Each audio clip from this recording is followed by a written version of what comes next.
Pokemon Scarlet and Pokemon Violet, Game Freak's latest entries in the mainline Pokemon franchise. The first ever open world Pokemon games that many fans have been waiting for years. A refreshing take on the outdated linear progression formula that Pokemon games have been following since its inception.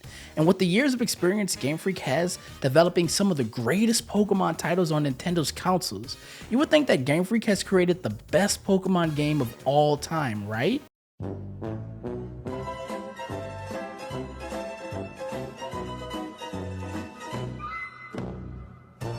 No!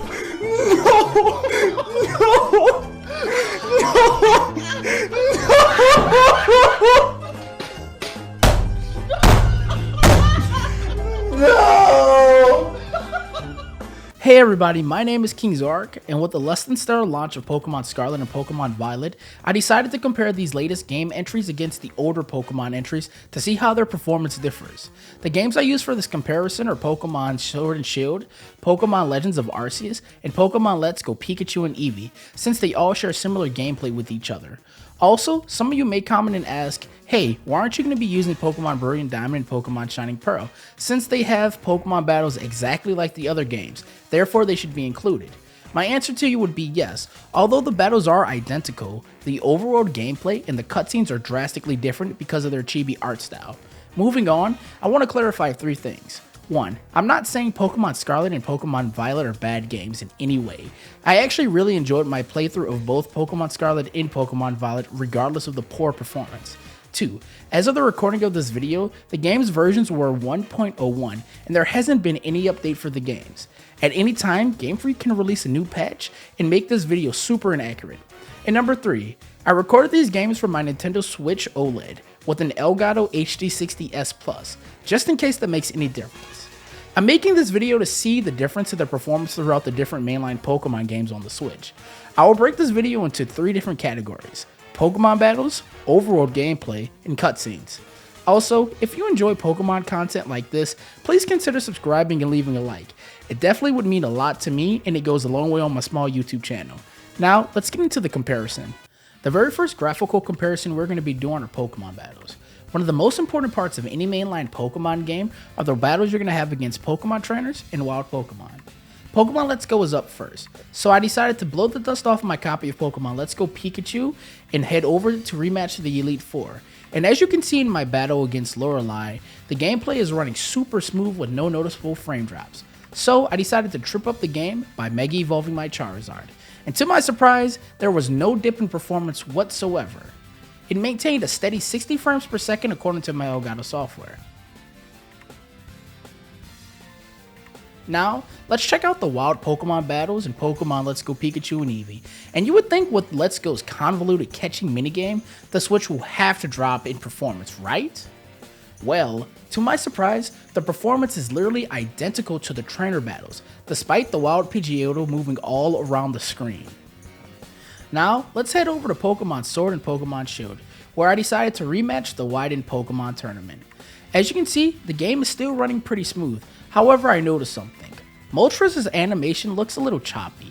I'm not really sure if this is a performance issue, since the game isn't dropping frames according to my software. I think it's more of an unintentional poor animation job. Despite this, the battle scene looks amazing, and even with the different weather conditions going on, the game continues to push on. So, I decided to Dynamax to see if I can trip up the game, and to my surprise, everything is still running smoothly.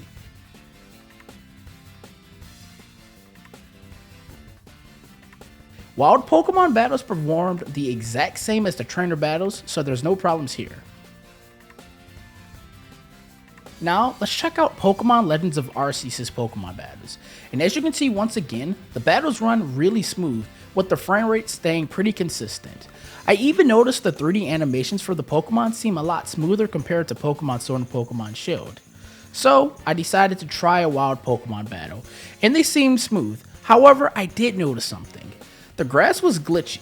However, you probably won't notice this if you're not looking too closely.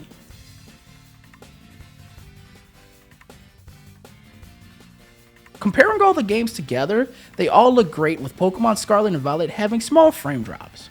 Overall, I can say from my personal playthroughs of both Pokemon Scarlet and Pokemon Violet, I haven't had any strange graphical glitches or performance ones while having Pokemon battles outside of the Elite Four's music looping and an occasional graphic glitch where I would see under the map.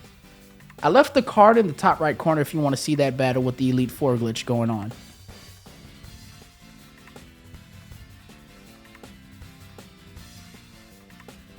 Now, we transition to the part where Pokemon Scarlet and Pokemon Violet get the most criticism, the overworld gameplay. Comparing Pokemon Scarlet and Pokemon Violet to Pokemon Let's Go, and the poor performance rears its ugly head. Sure, you can make the argument that Pokemon Let's Go is a lot simpler in terms of data it has to render, and I would agree with you 100%. However, I cannot help but point out how poor the game is running right now.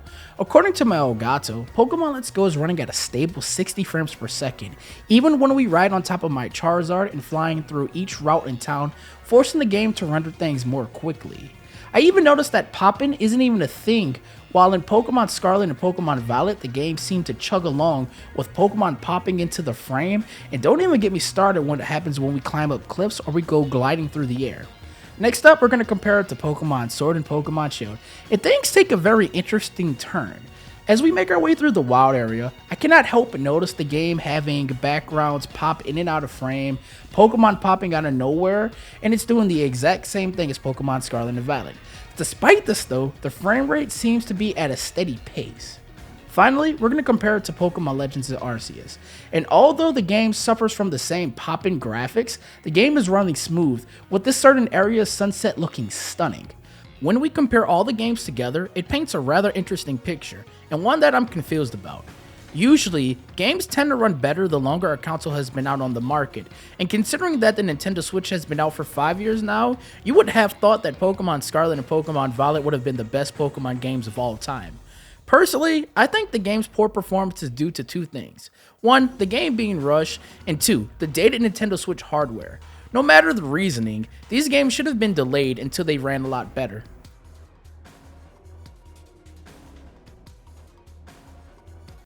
Now, on to our final comparison, the cutscenes. Unfortunately for Pokemon Scarlet and Pokemon Violet, I've seen some micro stutters and even a weird T-pose frame during the opening cutscene after you created your character. Does this break immersion? Yes. Is it hilarious? Yes. But it's really mind-boggling to me, especially when you compare it to the other cutscenes in other Pokemon games. I mean, sure, older Pokemon games have been poorly animated, but at the bare minimum, they ran smoothly compared to what Scarlet and Violet have. So, we're going to sum everything up here. Does Pokemon Scarlet and Violet run worse compared to older Pokemon games? Yes, and I do think the game should have been delayed. But I don't think these are terrible games. And sometimes, when they do work, they are actually really enjoyable. I believe Pokemon Scarlet and Pokemon Violet are amazing games, once they're going to be fixed. But until then, we can enjoy the funny clips that we have floating around. If you enjoyed content like this, guys, be sure to like, comment, and subscribe, and let me know what your experience has been with Pokemon Scarlet and Violet. Until then, I will talk to you all next time. Goodbye.